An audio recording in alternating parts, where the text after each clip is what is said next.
Have you ever experienced something so crippling in your life that has made you feel broken? I have. Are you someone who has a giving heart but is struggling to feel good themselves? Are you consistently putting your needs aside to take care of everyone else? If so, you're not alone. Giving starts with giving to yourself so that you are able to give of yourself to other people. Isn't it time you took back control and discovered what makes you tick? Join me in my journey and find out how you can feel better about yourself, live your best life, and share that with others. Thinking of yourself, it doesn't make you selfish, it makes you brave. I'm Nelia, and this is the Giving Starts With You podcast. Hi, everyone. Welcome to another episode of the Giving Starts With You podcast. I'm your host, Nelia Hutt. Thank you for once again joining us today. I have a remarkable new friend here with me. His name is Steve Vincent from all the way from Australia. How are you today, Steve? Hi, Nelia. How are you going? I'm really good. Hi, everyone. Great to be here. Yes, I'm so glad that you've come on the show, and especially being so far on the other side of the world. This is amazing.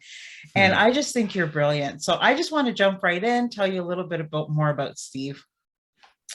As a professional writer, teacher, spiritual coach, poet, and author, Steve has more than 33 years of experience to the table to help others overcome their challenges and live their dharma. He's also a public speaker, workshop facilitator, and creator of Pendragon, Men's Circle, and Copywriters escape room support programs. He's a lover of sunsets, and his search for the truth of one human existence has stretched from the sands of the Sunshine Coast to the hot springs of New Zealand, to the Peruvian Amazon for, I'm not sure if I'm going to say this correctly, ayahuasca. Yeah, that'll do. That's good. Ceremonies, and has included many an energetic healing online and in person, and long hours alone pondering the meaning of life. Originally, Steve was a high school teacher, faculty head, and vice principal, then a freelance journalist, copywriter, writing coach, and marketing consultant. His journey inwards via his new book, Finding You, which, oh my goodness, is amazing, has unlocked the pain of the human experience, which emerges in his words that are said to move women in tears and make men squirm. And this is absolutely true, because I have read some of these poems and they're so beautiful. It really feels like I can connect with them in such a deep level.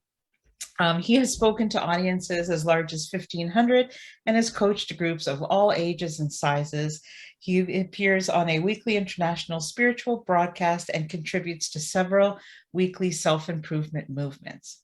Steve is a father of now 4 adult children. Good for you, Steve. That's a lot of work.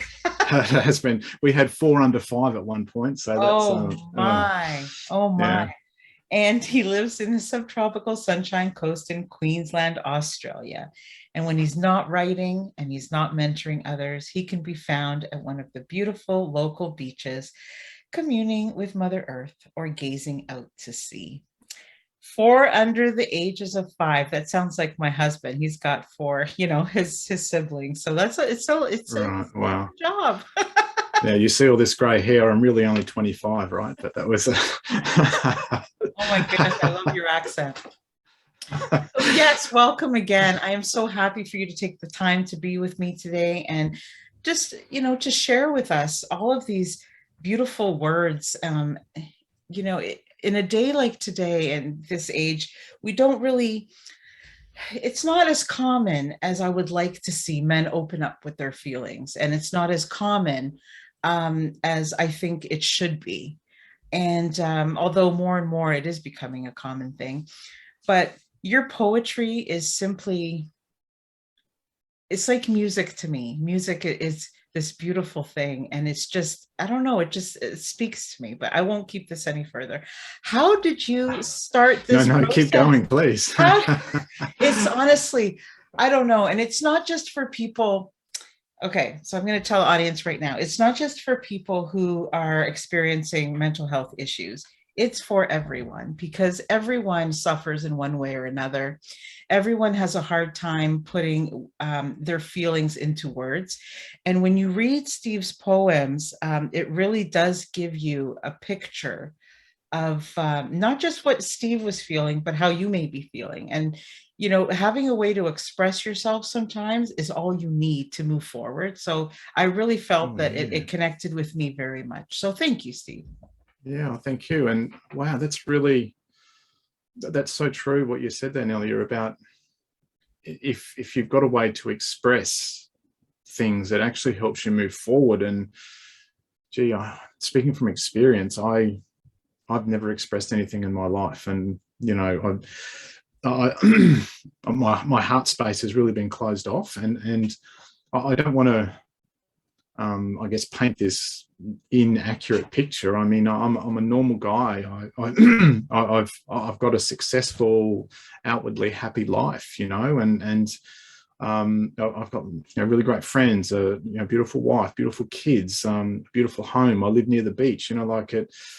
I'm I'm a success, you know, but I've also spent a large part of my life being unhappy with who I am, and it's not about other people and what they've done to me. It's about how I am and how I feel about myself. And I think that's a really big part of the human experience is finding, well, as the book says, finding you, right, and finding what ticks for you. And um, I guess to go back to look back to your original question, like where did it kind of all start? I've always written poetry. I wrote when we were 19, I wrote a poem to my wife, my now wife, and gave it to her, and I actually read it to the big crowd at her 50th, right? And so I've kind of always done that, but I've also I also lost that, or at least shut off from, ignored that the words and the importance of words. You know, it kind of wasn't manly. I went to an all boys school. It kind of, you know, like as a survival thing, Mm. it wasn't, sharing poems wasn't really wasn't the done thing, if I can put it that way. And you know what, it's a really interesting one. Thank you for prompting me. When I really think about it, I think the biggest thing behind why I stopped and why I didn't want to share was the feeling of, or the fear rather, of rejection. Mm. What if people laugh at me? What if I'm embarrassed by that? What if they laugh, you know? And that, it's so much safer not to put yourself out there or not to explore things, and you can just go along and pretend that everything is okay. And you know, I've traveled the world. I've made some money, had some success. Like I said, I've got a really outwardly successful life, but that was not a reflection of how I honestly felt about me at times. Not all the time, because it's kind of like this, you know. And then during the really good happy times, you look back to those down times and you think, oh, it's okay, don't worry about it, you know, they're gone. And then you feel down again and you think, oh, you know, I don't like this. And so you look outside of yourself Mm. for answers, you know. And so we buy stuff, or we take stuff, you know, or we swap partners, or whatever it might be. We always look outside of ourselves to find what makes us happy. And my experience, and my experience in the last couple of years in particular, has been that the answers are within. And it's only when we actually look within and face those things that we fear about ourselves that's really the way forward. At least that's my experience. It may not be the same for everyone else, but that's my experience in my journey. That was how I found, I guess I found me and found the truth of me. And I found that and I'm learning about being, finally, after 53 years, finally to be comfortable to be me, you know. And that's I'm so that, glad that you have. yeah, you know, and that's it hasn't been an easy journey. This life experience is, it's It's full of true. ups and downs and not easy, you know. Like, oh It's yeah, I got this, no worries. What? No, come on. and we think we're the only ones. Yeah, And the more you talk about it, the more you realize that everybody has something, you know, yeah, whether yeah, it's low self-esteem or, you know, they don't like something about themselves. We all have that. And I don't know if you would agree or not, but sometimes when we suppress our feelings, we do it as protection, and it ends up Oh yeah. creating the opposite, Oh yeah. of calm, and we do this. And it's insane that we keep doing it when it's not working. Yeah, you're summarizing my life, right? That's what you were doing there. Right? But yeah, no, I it's so have a true. similar experience. Yeah. And I feel like, how you were just saying, Steve, how we look for things on the outside. And I think for me, I did the same thing. And I think for me, I did it because I didn't want to say, oh, yes, there must be something wrong with me. It's always easier if somebody has a quick fix, like put a band-aid on it Yeah. or something. And yeah, I don't know why we do that. We always look to the outside for instant gratification because it's tough, Yeah. probably. Yeah. It's tough. Yeah. Well, we don't like pain, right? We run from pain and seek pleasure. And if we can get an instant sugar hit for our pleasure, then we feel good. And that's I guess that's the whole part of that dynamic, isn't it? We want to feel good. And if something is making us feel bad, we want to run away from it. We don't want to face it. We want to run away from it. And we want to run away to that thing that makes us feel good. And you did right about closing yourself down. I mean, I haven't wanted to look at my pain and my all the things I felt were wrong with me. And I guess that's one of the other things too. I want to really stress is that when we feel uncomfortable with ourselves or feel pain, we automatically think there is something wrong with us. And I actually don't think that's the case. What I think that pain is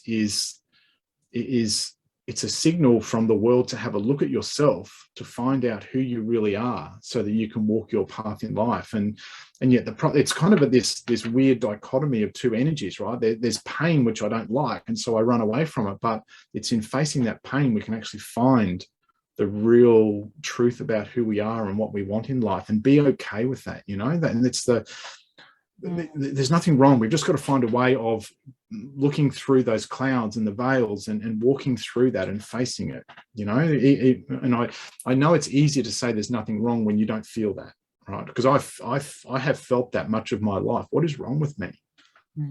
But there isn't really anything wrong with you. You've just got to do the inner work and look inside and find who you really are. And I'm really aware in me going through all of this. The famed psychologist Carl Jung, he said that that all of us carry a shadow, and the less it's embodied in our consciousness, right, the blacker and denser it is. And he said, by all accounts, it forms an unconscious snag that thwarts our most well-meant intentions. And so we've got our self that we show the world, and then sort of behind us is our shadow self. And if we don't deal with that, the shadow self, we can't really move forward, or at least it's kind of that shadow self is dragging us back or holding us back, even if we want to do well. And people say, well, what do you mean by the shadow self? And it's all those things that we don't like about ourselves, like my shame, my jealousies, my pettiness, my envy, my rage, my hate, my my embarrassment, my feeling small. All of those things are back there, right? And they're all kind of going, well, this is running your life. And so you don't. Who wants to look at that, right? Who wants to admit that that they are petty and mean and nasty? But the thing is, I actually am okay saying that, because I am also a nice, loving, gentle, compassionate person. But to deny that I have those other things, that's kind of where I'm at war with myself. And until I can say and accept that, yes, I do have those traits as well, I guess I'm never complete. It's like those two parts of me that just are at war with each other. And I actually want to be complete so I can function much better in the world as me, and happy and whole as me. Does that make sense? Absolutely. It totally makes sense. And the unhappiness, when you can't figure things out, when you feel lost, and you feel like, it sort of sounds like you're giving yourself labels, that other people feel are not acceptable, and you have to learn how Yeah. to accept them. you know, and you do Totally. that Yeah. through writing, which I think is Yeah. beautiful. Yeah. I think Yeah. it's beautiful. Yeah. I just, Can I give you a can I give you a yes, quick example of that, yes. just to bring it fully into, and I guess um, the contrast of the black and white. So Mhm. um, my book is in a number of local bookstores, and one of my favorite local bookstores also has a lot of crystals, and it's a cafe and stuff like that. And someone said, oh look, let's go to that particular cafe for lunch, and I said, no, I don't go there anymore. And they said, why? And I said, well, they didn't want to take my book, so if they're not going to support me, I'm not going to go and support them. And they said, isn't that just a little bit petty and childish? And I said, no, it's not a little bit petty and childish. It's 100% petty and childish, but that's me, right? That's a part of me that I'm happy to own, right? My boundary is they didn't support me. Why should I go and spend money? Now, the old me, right, would have gone, oh yeah, it's all right, no problem. You know, I'll dishonestly saying that. So I would say that, put a mask on of being the nice guy. It's okay. Hi guys, how you going? You know, it's nice to be here. Mhm. Whereas inside I was feeling, you buggers, you didn't take Curious. my, Yeah. you wouldn't support me. And here I am, oh yeah, everything's fine, right? And I just in going through this whole process, no, I'm happy to say I am, you know, that's revengeful, that's petty, that's childish. And But it's you the know what? truth. But it's Yes, the truth. yes, And you that's don't my have the truth. heaviness of carrying it around. Correct. And You know, and it nobody, was a really, yeah, and you go, people don't need to think it's okay or not okay or have any judgment about it at all. yeah. And I'm quite okay for people to go, oh, gee, you're a bit weird, mate. Aren't you a childish, petty man at 53? Yes, I am. And that's me, right? As long as you're okay with it, it's all good. Yeah, Yeah, no, yeah, I'm glad for that example. Absolutely. You have to own your truth no matter what people think it is. yeah. That's right. Without the fear of being exposed, right? And I guess here's the other thing too. When you are okay to own those bad, uncomfortable parts of you, and you are able to share them with the world, like, yes, I am petty and nasty, and so therefore I'm not going to that cafe. The energy of those and the heaviness of those emotions, because they've been exposed, they don't run your life anymore. They don't, you know, when there's nothing to be revealed, you've got nothing to hide. And so the energy that you expend trying to hide all your bad stuff just so you can put a mask on and a front on for the world, that energy's gone, and it's very liberating. I love that so much. I think a lot of people are living behind masks, and I was for years, and it's Me too. exhausting. It's Yeah, exhausting being, it feels like you're an actor in your own life, and the roles can change depending on, you know, the scene, right? And it's yeah, just, it's, it's scary, but it's just exhausting. And you end up yeah, becoming lost, you know, and that's why I love the title of your book too. yeah, I have a question about your writing, if that's yeah, okay. yeah, So I'm just curious to what your process is. So in my mind, there's like the two things, right? So do you start to write and then discover as you're writing your poems, oh my goodness, I didn't realize that I was feeling like that? Or are you in tune with how you feel and then try to find the best way to describe it? yeah, both, Both. right? Okay. Both, yeah. And depending on what day of the week it is, Okay. it's either of those things. And I'm just trying to find, oh, I was I have just the several curious. journals. Yeah, Yeah. you know, I have several journals, right? And I'll go out the back on the water, and I'll just sit down with a pen and a blank piece of paper, and I'll just say, all right, how am I feeling today? Or I will be feeling some spike of emotion, and I'll go and explore that, and then I'll just let my fingers do the and the pen do the walking on the page. And Mhm. I think halfway through or a little bit in, I decide if it's going to rhyme. Not all my poems rhyme, but a lot of them do. I do like that rhyming and that rhythm. Mm. And so I will, that kind of does that need to rhyme. often not forces, but facilitates the narrative of the story in the poem, you know. And so, yeah, like it does just depend, and it's about what's in here, right? It's not so much in here, it's about what's in here. And someone asked me the other day about that. How do I know if the poem is right or whatever? And if I've written one or two verses and it moves me emotionally, then I know it's come from my heart. If I just read it and go, yeah, I know it's come from my head, and I just throw that out, because it's got to come from the heart, because that then speaks to people's hearts. And that's in a lot of the reactions that people have to my poems. What I realized is that my pain is actually humanity's pain in many ways. You know, my circumstances might be different to yours and someone else's, but that pain of the human experience is kind of universal. Absolutely. And that's why so many of us resonate with it. Yeah. You know, and the only reason I was curious about that was because sometimes I find, like, my book just came out, and I wrote the book not knowing what I was going to write about. And it wasn't until I started getting my feelings out that I was like, oh my God, this is really how I feel. Like, I surprised myself by what I was writing. And I was just curious, because I think a lot of that is a great discovery tool, you know, as well. Like, that you surprise yourself at knowing, okay, you know, like, I knew. It just kind of clarifies things for you. Like, I think writing can be such a great tool for so many people.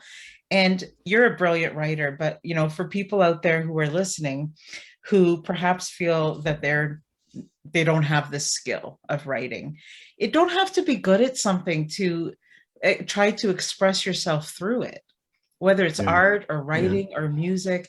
Just try it. You know, it's sometimes just the art of actually writing. Like, I don't type, I actually write like you do, like in a book. And just the art, the actual flow of your hand, it can be very therapeutic as well. It's a really interesting point. I think one of the big success secrets in the world is movement. In other words, do something, you know. And the other thing that I say, and thank you for your accolade there of, you know, you're a brilliant writer and so forth. I appreciate that. Well, here's the interesting. It touches me, so that's how I decide whether or not, you know, does it move me. So some people don't like my writing, you know. Okay. And that's I mean, that's one of the things. Not everyone likes strawberry ice cream, right?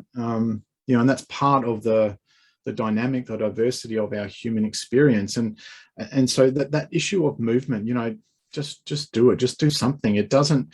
The other thing too is, right, and I do this all the time, right? We often are attached to an outcome. In other words, if I write a poem, it has to be perfect. Everyone has to love it. If I do a drawing or do a sculpture, it has to be just right. You know, we're attached to the outcome, and that attachment to an outcome, that cruels us. It really does. It stops so much of us. And I also, the other thing too, people always say, oh, it's all right for you, I'm not very creative, and blah blah blah blah blah. Well, I can't sing, I can't dance, I can't paint, I can't play an instrument. I'm hopeless at all those things. I'm as musical as a brick, you know. And so I've got my thing, you will have your thing. Now, I'm not saying that everyone's got to be Mozart or Taylor Swift or whatever it might be, but if it comes from your heart and comes from your authenticity and your truth, man, that is good enough. You know, that is good enough. Cooking. Yeah. Anything that you can add your part to make it your own, really. Yeah, totally. And the other thing too, I might just share this. This is always when I do get any negative or bad feedback. When I was a freelance journalist, you know, 15 or 20 years ago, I was a boxing writer, and I remember interviewing Jeff Fennick, who was a triple world champion, one of Australia's most famous boxers, and he then went into training, and he was training a local Australian fighter called Glenn Kelly to go and fight Roy Jones Jr. in the US, who was the the pound for pound best fighter. And I, in the interview, I said to him, I said, Jeff, most people say that Glenn Kelly hasn't got a chance. How do you respond to that? And he said, well, in typical boxer, rough as anything, he says, well, let me tell you something. Opinions are like assholes. Everyone's got one. This is what's going to happen. And it's such a great line. Opinions are like assholes. Everyone's got one, so, but the thing is, what we can often do, right, we subordinate ourselves to other people's opinions. And why do we do that? The opinion is just another asshole, right? That's basically it. And yet, so we're all right. My opinion doesn't matter, and so it's a really good line about perspective in life. Opinions are like assholes. Why do we put so much weight in other people's assholes? Absolutely. But I do it. I feel when someone says, "Oh, your poems," or "that didn't resonate with me," it does. It feels bad. But at the end of the day, that's your opinion. You probably don't like strawberry ice cream either. I love strawberry ice cream. Steve, do you really want everybody to like them? You want to hit the people that it's going to help. Totally. You know what I mean? Like many people will go to, you'll go to the art gallery or, and I stare at some stuff and I'm like, I don't get it. I just don't get it. But they didn't create it for people like me in that moment of what I'm going through. Somebody will come along right after me and be like, wow, that's speaking to me. And that's okay. We're not here to please everybody, and I think that's the same across the board. But I do like it when people connect with something and then share it, because then you can, you can create that bond and that community of people, like-minded individuals and then you can move together and forward, right? Yeah. So how does writing make you feel? How does it? I know it allows you to, is it the one medium that you use to allow yourself to open up to what you're feeling? Like, how does it heal you? Like, how do you feel? What a great question. It makes me feel free. Because when I'm expressing how I really feel in that moment, whether it's through the story of a poem or whether it's something that's coming from within me about me, it's almost like a relief of freedom to get that out, to unlock that energy, and for it to be okay to be feeling that, and to be okay to be able to say that. And because here's one of the things I'm really acutely aware of. When we have those negative thoughts, right, we judge ourselves so harshly. Like me with that cafe, the old me would have gone, oh, don't be silly, how can you say that about those people? Well, that's how I felt, and yet we see, and yet we see sometimes, we might get jealous and start bitching about someone, and yet we will chastise ourselves for that, right? We will condemn ourselves for that. And so that being able to write that out gives me freedom to express all of those things that I otherwise would have squashed down and closed my heart off to. And it's that release of the energy that's been pent up, that is that liberation of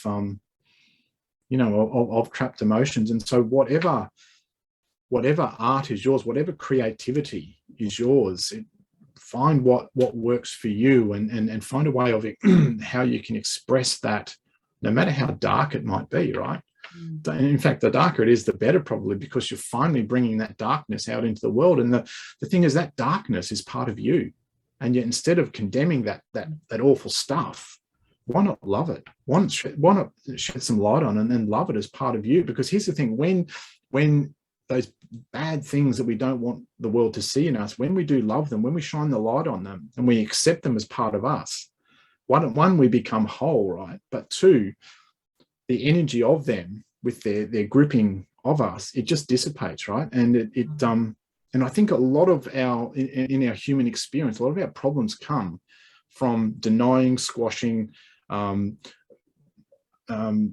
making sure that others don't see all of those things, like our shame, like our fears, like our insecurities, like our jealousy, like our hate, and all those sorts of things. And yet, so the words and poems is my way of expressing that and finding freedom in that, but also finding a way to be okay with that and loving that part of me as all of me, instead of, because I had a fairly strict religious upbringing, and, sin and hell and all those sorts of things. And that, I think that's a very much, even if you weren't overly religious, it's kind of still within the human energy field of that concept of right and wrong, good or bad, sin and sinner kind of thing. And if one of the other things too, I only found out a couple of years ago, I'm an empath, so I feel things deeply. And I've taken a lot of stuff on board as truth, when it was perhaps just another asshole, someone else's opinion, right? I get it. Yeah. And so that whole being able to love every part of me and being okay with every part of me. I'm still a work in progress. I'd love to say I've got this all figured out, but I haven't. I've got parts of it figured out, but it's a journey. It's a process, it's fun and it's horrible at the same time. And I guess that's like life itself, right? We don't have daylight all the time. We do have night. We do have darkness. And so we, if we love all of ourselves, and crowned, and you actually published it. So this is another thing, right? Because some people will write and find it very healing, but they know that they're not going to share it with anybody. Yeah. And the writing doesn't talk back at you. It doesn't tell you that you're wrong. Yeah. But then to find the courage to share those emotional, raw, dark things with people, I think is a step in its own. And that is such a beautiful part, all on its own, because you have to be, I think if you weren't connected with what you were writing, you wouldn't be okay to share some of those things. Yeah. Yeah. And I think that's great that you've done that. And I think it's so important for other people to see, but if there are people right now that are listening that want to write, but maybe don't want to share, that's okay too. Do that as a first step. Yeah. As you continue on your journey, you will see that, if this can help somebody, then you will want to share, but you're not forced to, it is a great place that people can definitely try. Yeah. And there's 70 poems in my book, right? There's 70 poems, but there was about 30 or 40 that I didn't include, right? And some of them weren't. And it's really, I kind of wish you hadn't asked that question, but I'm sorry. What was it like? To be really transparent, I was terrified about publishing it. What would people think? That there was still the traces of that emotion in my energy field. What would people think? It was a scary, and I guess I just lent into the fear. There were many times I just went, oh, I'm not going to do this. I'm like, no, I'm done. I've had enough. Because you see a book come, you see a book come to life. Yeah. When people see the end result, they don't see the struggle, right? And I was terrified. Yeah, I really was. But you did it anyways, and it was well accepted. And I'm sure you've had many compliments. But it's true, when you write something that's so true to your heart, and you're like, oh, I don't know if I'm ready to share. And then when you hear it's helping people, it's like, I was meant for this. I was meant to do this. Yeah.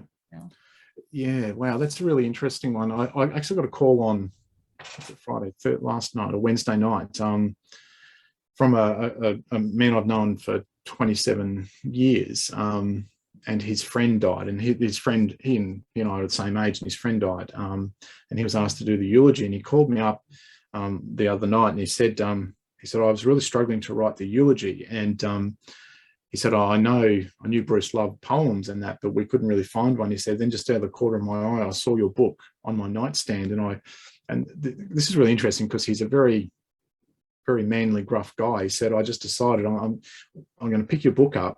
Whatever page I open to, I'm going to include that in the eulogy as a tribute to him. And that's what a compliment. Yeah, and he did. And he said, I just wanted to let you know that his family loved the poem, and everyone there loved the poem, and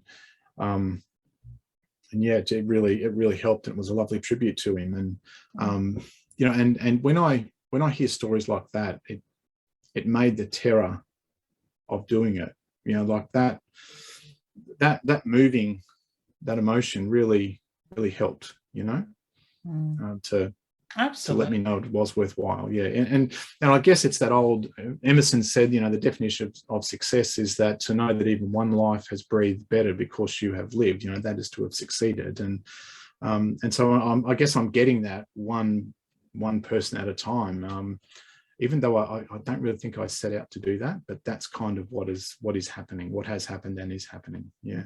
Yeah, because you started it out for yourself as a way Yeah. to, not therapy, I hate that word, but as a Yeah. way to open yourself up and as a way Yeah. to face things and figure it out and maybe learn as you were going, right, about Yeah. yourself. And yeah, it's funny how that happens. And then we decide, take that leap of faith. And I'm so glad Yeah. that you did. And thank you for being so honest about, the fear of putting it out there, because I think if you hadn't said that, it wouldn't have been honest, Yeah.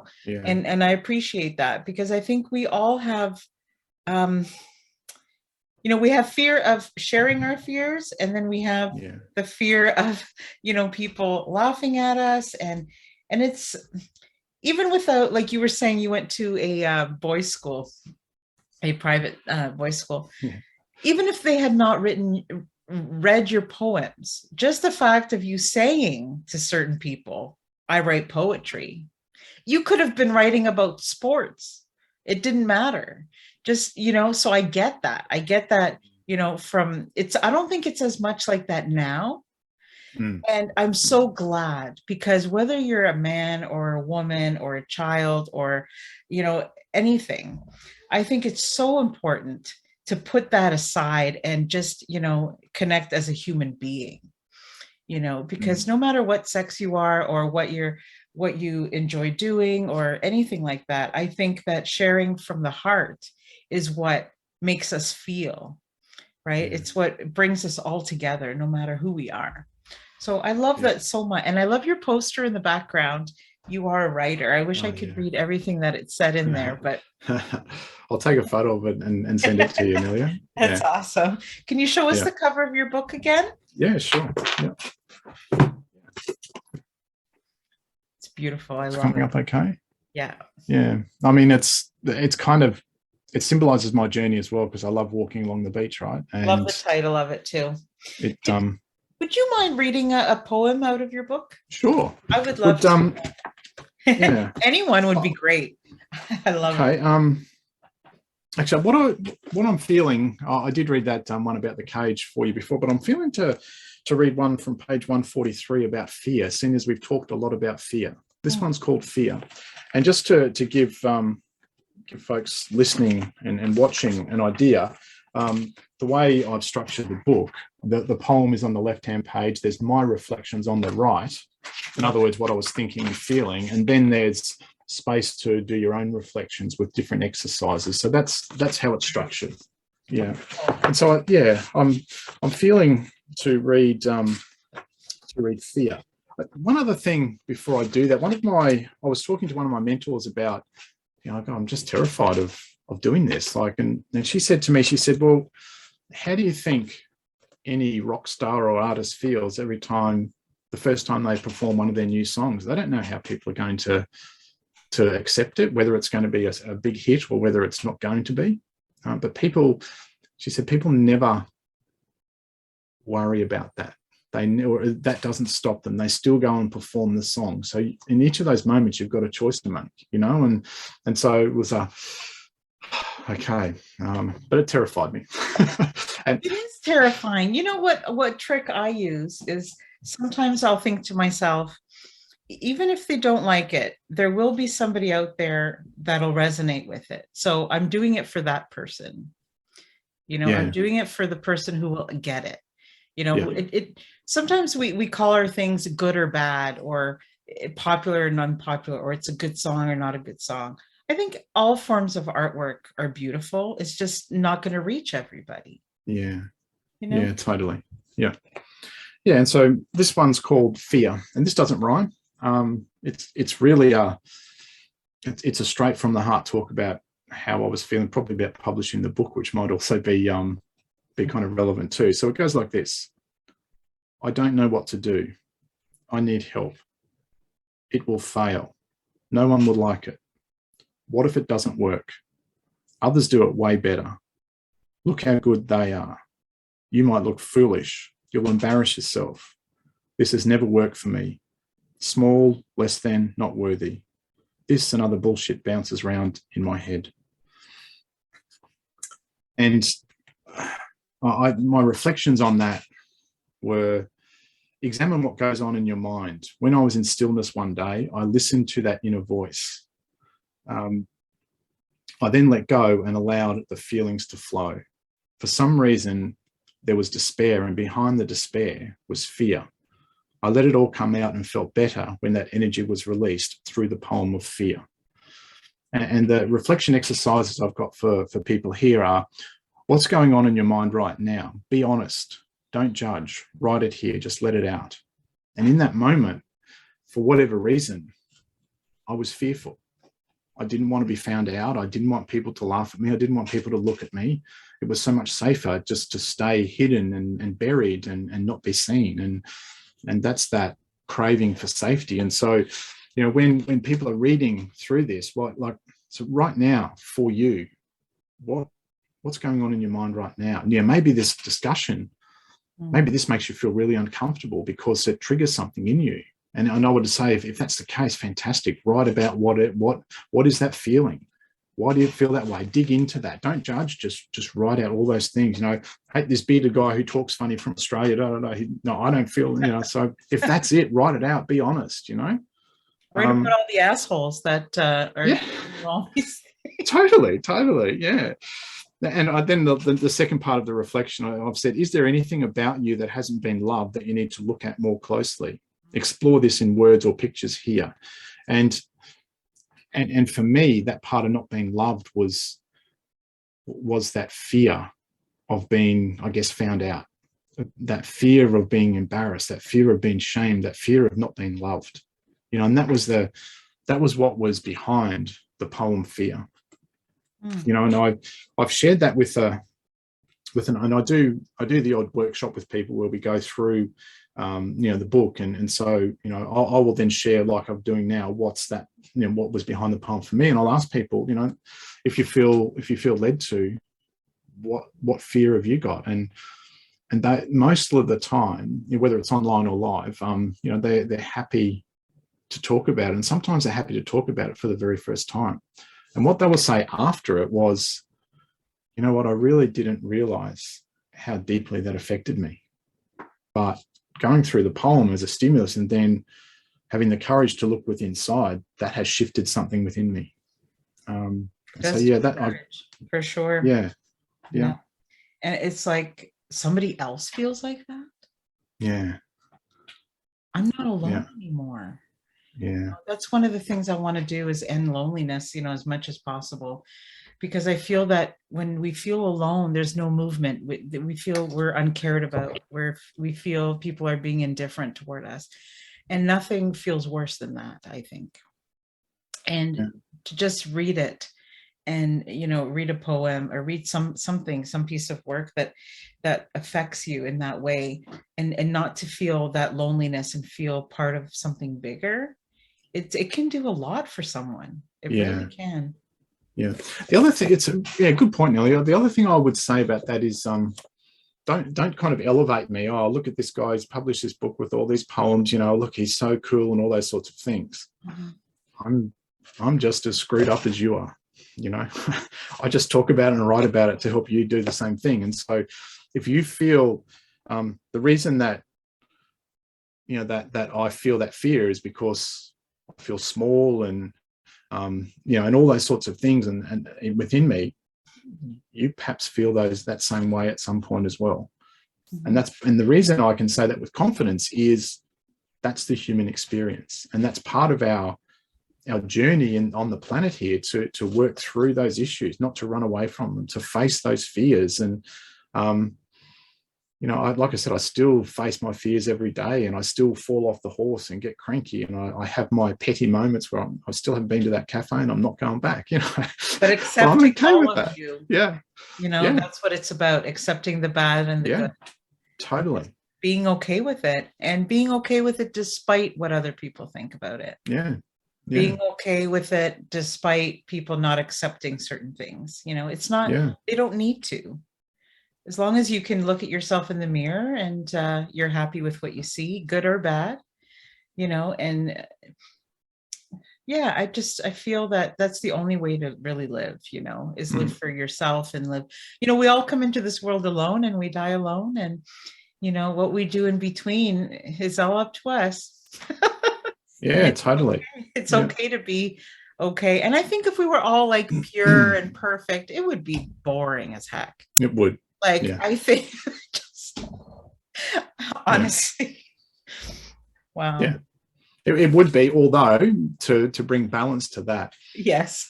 when you're feeling that, because the emotions can get really intense, right? And when you're feeling that, you don't think that, and Oh. and that's the trick, I guess, or the key thing is to be honest about those feelings. Mhm. And not to hate any part of yourself, I think. Yeah. You can Yeah. dislike certain things, or, if there's something that you find maybe you want to change, that's fine. But it's okay to be imperfect, and it's okay, but don't hate yourself. So many of us do that. And so many of us don't treat ourselves with the respect that we deserve, and because we don't feel certain way about ourselves. But I think if you can find a way to express it, whether it's writing or music, or like you said, there's numerous other things, I think we're better off for it, and we can help other people in the process. So Yeah. I'm so happy you shared your Yeah. poem with me. Yeah. Oh, With thank you. us. And yes, you can get the book on Amazon or Booktopia, and a few of those other big online platforms as well. Yeah. It's amazing. I can't wait to read more. And I know you've got your website. Yes. So if you go to stevevincentonline.com, stevevincentonline.com, you'll see some really cool pictures of our book launch and some other photos of me. And there's a poem there for you to download, which is a really sad poem, actually. It's called She's Okay, I think. And the story behind that is one of the groups I'm in, there was a lady in her 70s, she's a dear friend, and she was talking about the story of her daughter, and she said, oh, well, she's always been so capable. And the daughter was on the call, and she said, Mum, you didn't know I had postnatal depression then. And it was such a, oh man, it was a really poignant moment. And it really, because the mum said, well, she's always just been so capable. And it really forced me to look at, gee, where do I assume that my own kids and or friends, because on the outside they're capable, Yes. that we don't really see their humanity, and if they might need some support, we just assume, oh, they're okay. She's okay, I think. It's all good. I've got my own stuff to worry about. Because she's making it to work, and because she's able to feed her family. But little do they know, once that is over and the energy has all been spent on this one thing, it's done, like you have nothing more to give. I read that poem, and I very much felt that poem. And yeah, that's absolutely beautiful, actually. It's really sad. It really forced me to look at my life and where I do that. And even with my wife, she's busy, she's okay, she's fine, maybe she just needs a cuddle, but I'm busy, she's busy, like she's capable, very capable, mother of 4, business manager, Do I not see? Sometimes I think we think we're going to see people falling apart. Yeah. Before us, they're coming undone, and it's not the case. Sometimes it just takes somebody to say, is there anything you need from me? Yeah. Because sometimes when we ask, are you okay? We really don't want to know the answer, because then if there's this heavy answer, is this person really going to stick around and listen to this? No, I'm not okay, and this and that. Okay. I shouldn't have asked. But it's at the time. True. Oh. Yeah. It's true. You got to be ready for those answers if you're going to ask the questions, because you're an empath and I'm an empath. And I think if people were to ask me that, I would have a lot to say to answer that question. And so sometimes I'm like, are you asking me because, you really want to, like, you want to come over for dinner and you want to ask me again? Or are you asking me just because it's like a habit? Because if it's just a Yeah. habit, then I'm fine. You Yeah. Yeah. just don't get into it, right? Yeah. Or how long have you got? You know what I'm feeling right now? How long have you got? Yeah. So, and writing is like that too, I find. I don't know. Once you start, you have to, like, you're in the zone. It's hard to stop. Like, you find yourself, and then I don't know. It's hard to kind of cut off that emotion when you're involved in writing something so personal to Yeah. you. Yeah. Yeah. Yeah. The writing process, that I guess it really is my happy place where I'm Mm. just in my world, and I've got water near me, and I've got my pen and my piece of paper. Like that, it's those moments that I really feel free, and that's not about anyone else. That's just Mm. about me and what I need to fill my tank, and to express who I am. That's Yes. just what I need. And I'm so glad that you figured that out, because now I'm going to benefit from it by reading the book and by experiencing it. And thank you so much. Is there anything that we didn't talk about today that you wanted to mention, Steve? Oh, well, we could keep talking for hours. Yeah, there's heaps. Enjoying it very much. Yeah, when you feel a lot like we do, like you're saying with empath, Mm. it's so enlightening. It's a happy place for me too, like to write or to read, and it's really something that I'm passionate about. So Yeah, yeah. fantastic. I would just encourage you. The movement is important. Like, movement is a success secret. So whatever, and people go, I haven't got time. Just 5 minutes. Just get a blank piece of paper. Spend 5 minutes. Put your favorite 2 songs in your earphones or whatever, and just write or draw or scribble, or just do something that gets some creativity, something from your core, out into the world. It doesn't have to be for any reason other than the sake of expressing your creativity. Or maybe it's you do it in the office, why not? But I was going to say at home, if dancing's your thing, crank the music up loud for 1 or 2 songs and just dance. And Oh, absolutely. whatever it is, like, whatever is your thing, find your thing. I did hear a famous football coach here when I was a vice principal. We were at a school leaders conference, and it stuck me. This is going back 15 years, but it stuck with me. He said, the 2 hardest things in the world are diamonds and for a person to really know themselves.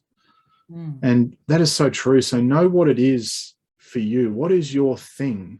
Mine is solitude, water, pen, paper, and just letting stuff out. Whether I publish it or not, it's just letting stuff out. Sometimes I publish it, sometimes I don't. But it's letting stuff out. That's my thing. But it's taken me 50 years to work that out. Even with him saying that, 15 years ago. So find what that thing is for you. It might be going for a run for 20 minutes. I don't know. So important. Oh yeah, Yeah. that's part of what I teach too, is just to find what it is that you love, because that is going to change.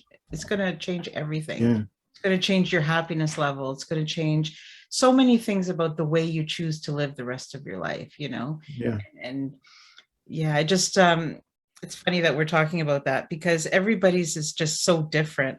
And when you said you don't have time, people say that they don't have time. And you're saying, Steve, just put that in your ears for, a couple of songs and stuff. It's so important. And I think the people that think they are the busiest and have the least amount of time are the people that need to find the time Yeah. to do it, Yeah. and, so I important. did write a poem about that. It was, if you don't have 5 minutes, take 10 minutes. If you don't have 10 minutes, take half an hour. If you don't have half an hour, take an hour. Like, I you've love got that. time, right? You've got time. Yeah. And I think we have to stop saying that we don't have time, because we choose how to spend our time. Yeah. I just created something as well. It's called the Self-Help Rescue Kit. It's for all the people who don't feel that they have the time. So it's all based on 10-minute increments of all the things you could do that are free. You don't even have to spend money. Yeah. You just have to commit to that 10 minutes and Yeah. you know, you can do a lot in that time. You can write a beautiful poem and Mm. share it or Yeah. not share Yeah. it. I mean, yeah, true. Like, it's interesting. I mean, don't talk to me about not having time. I've had 4 little kids. I've, been a vice principal. I have a really busy writing schedule. I get it. Yeah. But you still got time. There is time. I work 70 I've got hours bills to pay. and Yeah. I still make the time. Yeah. There is time. Yeah. You just have to choose that's how you want to spend it. Prioritize is very important. And I think the more you get to know yourself and the more you give to yourself, like the title of this show, it does start with us, because we are unable to give to anybody else if we don't take care of ourselves. And you need to find that 10 minutes. Everybody needs to find that time.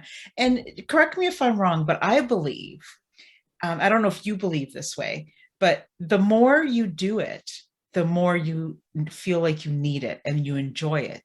And so, you start off by spending 5-10 minutes looking for that 5-10 minutes. And then perhaps a week later, you've done your 10 minutes all week. And then your second week that you're into the self-care, and you're now like, that's not enough. I need to do half an hour a day. I'm going to find that time, and the more you do it, the more you need it, the more it affects you, the more it makes things happier, and more connected, and all those beautiful feelings that we get, right? Yeah, I guess the other thing I'd say about that too is the more, and this goes for everything, the more you commit to something, the more the universe seems to move things around to make that happen. So you're dead right? If you send a signal out to the universe that I'm going to do whatever as part of just for me and in whatever time, and you commit to that, and it's not just coming from your head, right? You're coming from, I'm really going to do this, coming from your heart space. It's that truth of doing that. The universe kind of goes, well, okay, let me just shuffle this around, and that appointment will get cancelled. That will, it's just, it is fascinating. It's fascinating how that works. But you've got to do that commitment, right? The universe won't hear you if you just go, oh, it'd be nice if I just went, no, doesn't work that way. Yeah. In my experience anyway. Yeah. No one's coming to save us. We got to make the time for ourselves. Yeah.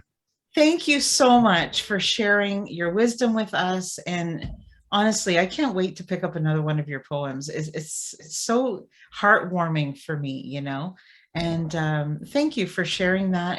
And I'm so happy that you were able to find it healing for yourself, and it opened up, it was a way to open up so that you could feel better, and I think that's great, because that's how you started, right? It was just to feel better and to let those things out. And I'm so happy that you were able to do that for yourself. Oh, thanks, Nellie. And thank you for the invite to come on. I've really enjoyed it. And hopefully your listeners have got something out of it. But I guess to finish, the answer is within us, right? And the answer is looking within us and shining a light on those parts that we may not want to show the world. The answer is not outside of us. That's my message. Yeah. Thank you, Steve. And you are worth the effort, right? That's the other thing. You are worth the effort. Yes. And if you don't think you are, then that's when you really need to figure things out. I think, when you're struggling the most. I had a guest on a couple of weeks ago that said to me, when you get to the edge, that's when the breakthrough happens. It's so true. And I just love the way she put that, because it is just when you think you can't do it anymore is when you start to see the other side. And I think we all owe it to ourselves to do that, whether it's writing or something else. And you do it beautifully in writing. So. Oh, thank you. I appreciate your kind words. Yeah. I don't just say them to everybody. I only say them when I mean them. Thank you. You're accepted. Welcome. Yeah. Thank you for tuning in to this week's episode. If you enjoyed what you heard, please subscribe or leave a review. See you next week on the Giving Starts With You podcast.